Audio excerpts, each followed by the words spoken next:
முதல் நாள்ல என்ன சொல்லிட்டு இருந்தாங்கன்னா, ஐயோ தம்பி விஜயோட மனநிலை யோசிக்கணுமே. அன்னைக்கு அவர் கிளம்பி வந்துட்டார் சென்னைக்கு. ஐயோ தம்பி விஜயோட மனநிலை எப்படி இருக்கும்னு யோசிக்கணும் சொன்னது சீமான் அண்ணன். மூணாவது நாள் பிரஸ் மீட் மாறுது. மாத்தி பேசுறதுல அண்ணனுக்குலாம் ஒன்னும் பிரச்சனை இல்ல, ரெகுலர் கண்டென்ட் தான். ஆனா அவரோட கண்டென்ட்டின் பீக்கா நான் பாக்குறது என்னன்னா, 41 பேரும் 10 குழந்தைகள் உட்பட 41 பேரும் சாக வேண்டியவர்கள் தான் சொன்னது சீமான் அண்ணன். அண்ணா உங்களுக்கு மாற்று கருத்து இருக்கா? என்கிட்ட ப்ரூஃப் இருக்கு, ப்ளே பண்ணலாமா? 41 பேரும் சாக வேண்டியவர்கள் தான். அப்படி ஒரு விஜயோட கூட்டத்துக்கு போனா சாக வேண்டியவர்கள் தான் சொன்னது சீமான். பாருங்க எவ்வளவு பெரிய சைலன்ஸ் கிரியேட் ஆகுது. உங்கள யாரையாவது எனக்கு பிடிக்கலன்னா நான் அடிச்சுலாம் கொள்ள மாட்டேன், விஜயோட கூட்டத்துக்குள்ள தள்ளி விட்டுருவோம், போய் செத்துட்டு வான்னு சொன்னது. அதுவும் சொன்னது சீமான் அண்ணன். ஆனா இன்னைக்கு எங்க அந்த அக்கறை வந்ததுன்னு தெரியல. ஆஹா ஓஹோன்னு கத்துறாங்க, பயந்தாங்கோலின்னு டேர்ம் பண்றாங்க. முதல் விஷயம், கரூர் மேட்டர் சப் ஜுடிஸ் கோர்ட்ல இருக்கு. இன்னைக்கு அந்த விசாரணை எங்க போயிட்டு இருக்குன்னு எல்லாரும் பாத்துட்டு இருப்பீங்க. கேஸ் யார் மேல போயிருக்கு, விஜய் சார சென்னைக்கு போக சொன்னது யாரு, பாதுகாப்பு கருதி.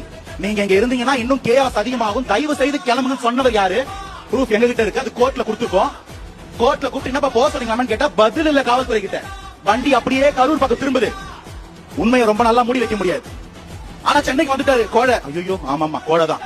ஆனா தனி மனிதனுடைய பிரச்சனைக்கு அவசரவாக்க காவல்துறை கிட்ட சொட்டு கூப்பிடும் போது, என் உலர்மார்ந்த சொந்தங்களே என்ன காவல்துறை அழைக்கிறார்கள், தனியா போ பயமா இருக்குன்னு யாரும் நாங்க கூப்பிடலையே. யாரு கூப்பிட்டா நான் சொல்லணுமா?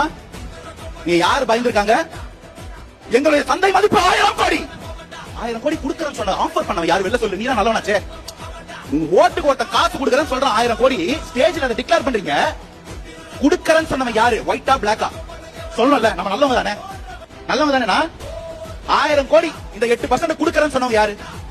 அந்த 8%ல வந்து உட்கார்ந்து சொரண்டிக்கிட்டு, என் தம்பி விஜய் மைக்கை கையில் எடுக்கவா, கேம்பெயினை தொடங்கவா, அவரே பாடி விட்டார். அதுல எங்க பர்சன்டேஜ் இல்லையா?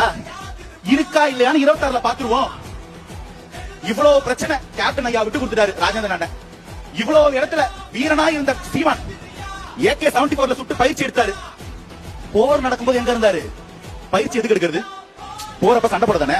போறப்ப அண்ணன் எங்க? களத்துல மிஸ்ஸிங். வீரன் காணும். வீரன் தான் இளைமலன் தான் ஈழமலன் சொன்னாரு.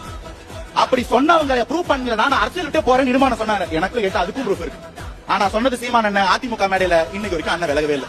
இது என்ன ஒரு ரெகுலரான ஒரு ஃபார்மட்டா போயிட்டே இருக்கு. விலகிறன்னு சொல்றது எல்லாத்துக்கும் ப்ரூஃப் இருக்கும் போதே இவ்வளவு ஏமாத்துறீங்கன்னா நீ எவ்வளவு ஏமாத்துவீங்க? இதுல மத்த டாபிக் உள்ள நான் போல.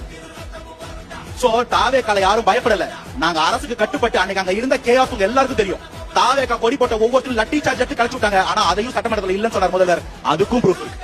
இதுல எதாவது நீங்க போடுங்கன்னு தெரியாது, எல்லாத்தையும் நான் தனியா போடுறேன் பேசல. வாய்ப்பு இருந்தா பாருங்க. ஒண்ணுத்துக்கு கூட நான் ஆதாரம் எல்லாம் பேசல.